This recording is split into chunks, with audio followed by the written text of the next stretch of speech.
하나님은 어거지로 일을 시키시는 게 아니고요. 하나님은 하나님의 신으로, 하나님의 성령으로 감동케 하셔서 그 감동받은 사람들이 정말 자원하는 마음으로, 기쁨으로, 즐거운 마음으로 하게 하신다. 이게 하나님의 일하시는 방법이다. 지금까지 하나님 그렇게 일해 오셨지 않습니까? 우리 구원받은 그리스도인들도 구원을 어떻게 받았냐면 감동으로 받은 거예요. 그냥 지식으로, 이론적으로 이렇게 논리적으로 이렇게 이해해서 구원받은 게 아니고, 물론 이해는 해야 되죠. 복음을 정확히 듣고 이해하고 마음으로 감동을 받을 때 구원이 이루어지잖아요. 감정이 아니고, 화끈한 감정이 아니고 마음의 감동, 움직임이 있는 거예요. 움직임. 마음이 움직인 거예요. 하나님의 일도 교회 안에서 우리가 똑같은 교회당에 모여서 똑같은 말씀을 듣고 똑같은 밥을 먹고, 요즘은 밥 못 먹지만은 이렇게 함께 생활을 하는데 어떤 형제 자매님들은 감동을 받아서 기꺼이 참여하고 자기의 시간과 물질을 헌신하고 그 안에서 기쁨과 즐거움을 누리는가 하면 어떤 분들은 그러지 못할 수도 있잖아요. 그러면 우리가 왜 감동을 못 누리냐? 우리 시대는 세상적으로도 보면요, 감동이 없는 시대예요. 막 좋은 걸 봐도 감동이 없고, 슬픈 걸 막 봐도 막 엄청난 그런 비극적인 걸 봐도 별로 거기 그 안에 같이 슬픔을 느끼고 같이 기쁨을 느끼고 감동을 느껴야 되는데, 그런 것이 점점 부족해지는 시대가 우리 시대입니다. 그러나 구원받은 그리스도인은 감동을 받으며 살아야 되거든요. 그럼 우리의 구원받은 그리스도인이 왜 감동을 못 받냐? 죄 때문에 감동을 못 받는다. 마음에 죄를 딱 품고 있으면요, 감동이 안 됩니다. 성경에 히브리서 3장에 죄의 유혹으로 강팍게 됨을 면하라, 이런 말씀이 있는데, 마음에 죄를 품고 있으면은, 또 실제로 죄를 짓고 있으면은 아무리 하나님 말씀을 들어도, 아무리 교제에 참여해도, 아무리 봉사를 열심히 해도, 11조를 해도, 건축원금을 해도, 전도를 해도 감동이 없는 거예요. 죄를 가지고 있으면은. 청년들 그 이성적인 죄 딱 짓고 있잖아요. 신앙생활 빵점입니다. 한 걸음도 앞으로 못 나갑니다. 죄를 가지고 있으면은 하나님이, 자기는 하나님 말씀을 듣고 교제도 하고 봉사도 하는데 마음에 감동이 없습니다. 마음이 움직이질 않습니다. 몸은 움직이는데 마음이 안 움직입니다. 하나님이 일하실 수가 없습니다.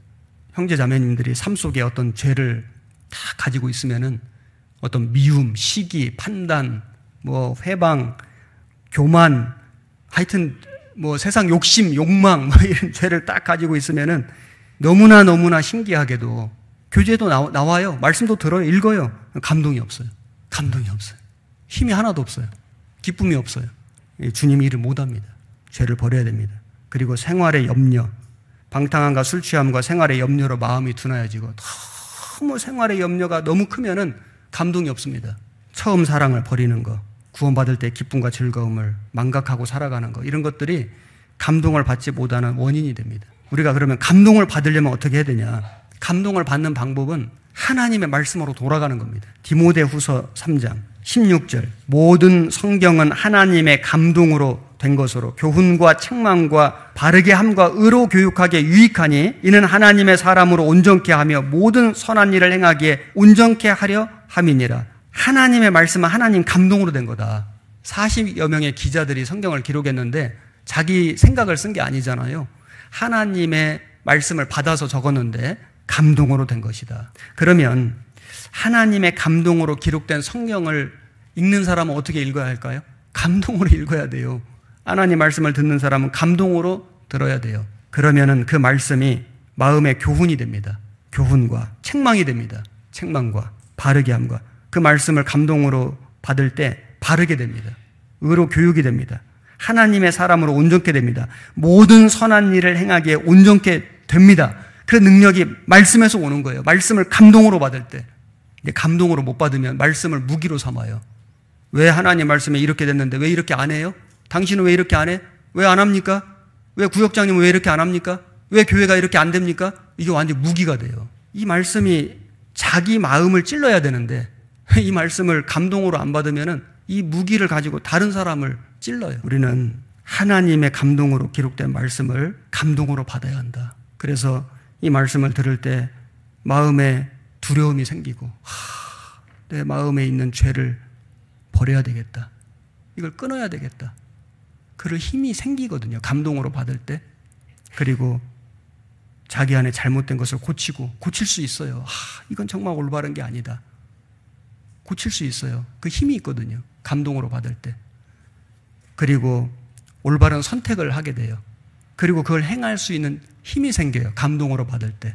우리가 어떤 말씀을 정말 어떤 삶 속의 어려움 중에, 고난 중에, 또는 시험 중에, 유혹 중에 어떤 말씀을 1시간, 2시간 들었는데 그 말씀이 내 마음에 감동이 되면요, 사람이 마음이 새 마음이 돼요. 그런 경험들을 많이 하셨죠? 어떤 말씀을 듣는 가운데 그 말씀을 쭉 묵상하는 가운데 감동이 되면은 말씀이 끝난 후에 새로운 마음이 생겨요. 굳은 결심이 생겨요. 그리고 진짜로 힘이 생긴다니까요. 그런 일이 계속 반복되면 정말 능력 있는 삶으로 바뀌죠. 유익한 사람, 모든 선한 일을 행하게 온전케 된 사람이 됩니다. 그렇게 돼야 돼요. 이 감동을 받는다는 것이 그렇게 중요한 겁니다. 성령 충만을 받으라. 성령 자체는 나가지 않는데 성령을 소멸치 말며. 왜 성령이 소멸될까? 이게 불이 꺼진다는 말이거든요. 성령이 충만해져야 되는데, 성령의 불길이 타도록 만들어야 되는데 자꾸 이 죄가 들어오니까, 욕심이 들어오니까, 미움이 들어오고, 판단이 들어오고, 마음이 높아지고 교만해지고, 그러면은 성령의 불길이 소멸되거든요. 소멸되는, 성령이 나가는 게 아니고 불길이 자꾸 꺼지는 거예요. 그러니까 자기 마음도 뜨겁지 않고 다른 사람 마음을 뜨겁게 해줄 수도 없고, 성령의 충만을 받으라, 성령의 불길을 일으키라, 그 말이거든요. 그렇게 할 수 있는 방법은 정말 말씀인 겁니다. 말씀을 읽을 때 그냥 글자만 읽지 말고 하나님, 이 말씀에서 감동을 받을 수 있게 해주십시오. 그런 마음으로 기도하면서 읽으시면 좋겠고, 하나님 말씀을 들을 때도 정말 하나님 이 말씀을 내가 감동으로 받을 수 있도록 해주십시오. 그래서 그렇게 감동을 계속 받은 마음이 움직여지고 정말 능력 있는 삶을 살게 됩니다.